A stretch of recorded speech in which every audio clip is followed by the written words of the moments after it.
أيوة طبعا مش بيشبع ألقاب، ومقضيها تحطيم في كل الأرقام القياسية اللي بتقابله. أمال إحنا بنحبه من شوية؟ امبارح مو صلاح حصل على كأس رجل المباراة رغم إنه لم يسجل أي أهداف. شفت بقى؟ طب هم ادوله كأس رجل المباراة ليه؟ مع إن اللي المفروض ياخدها هو اللاعب اللي سجل هدفين، علشان صلاح هو اللي صنع ال3 أهداف لزملائه بما فيهم الهدفين، علشان يحقق لقب جديد وهو لقب ملك الأسيستات في ليفربول.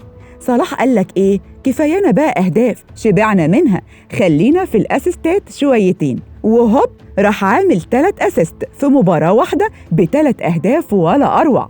أرقام قياسية جديدة ومميزة حققها صلاح بهاتريك الأسيست في مباراة ليفربول وليستر سيتي اللي كانت بتتلعب امبارح في الدوري الإنجليزي، واللي فاز فيها ليفربول ب3 أهداف نظيفة من صناعة الفرعون المصري محمد صلاح. وعلى حسب ما ذكرت الصحافة العالمية فإن محمد صلاح لديه الآن تمريرات حاسمة في الدوري الإنجليزي، وصل عددها ل57 تمريرة ليتصدر عرش ملوك الأسيست التاريخيين في ليفربول، وتصبح أسيستات صلاح اللي تحولت لأهداف أكتر من أسيستات إيريك كانتونا اللي هو ملك الأسيستات ب56 أسيست قبل ما يخطف منه صلاح اللقب امبارح بهاتريك أسيست ويحطم الرقم ويوصل ل57 أسيست بالتمام والكمال.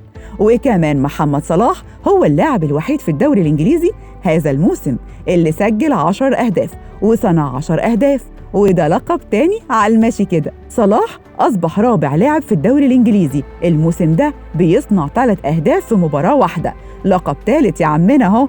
وتعتبر دي هي المرة الأولى اللي صلاح بيصنع فيها هاتريك أسيست في مباراة واحدة مع ليفربول. مش هنفضل بقى نعد في ألقاب، أنا تعبت يا عم صلاح، وحصوة في عين اللي ما يصلي على النبي.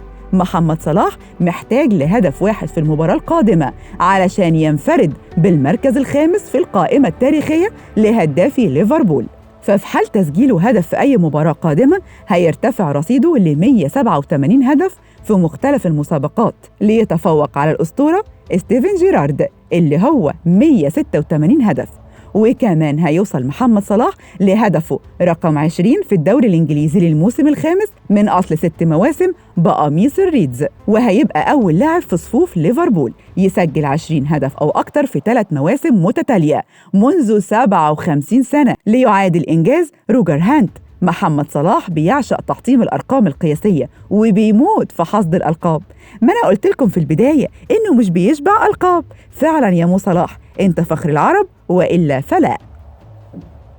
ما تنسوش تشتركوا في قناة مصر اليوم على يوتيوب وتفعلوا زر الجرس علشان يوصل لكم كل الأخبار أول بأول.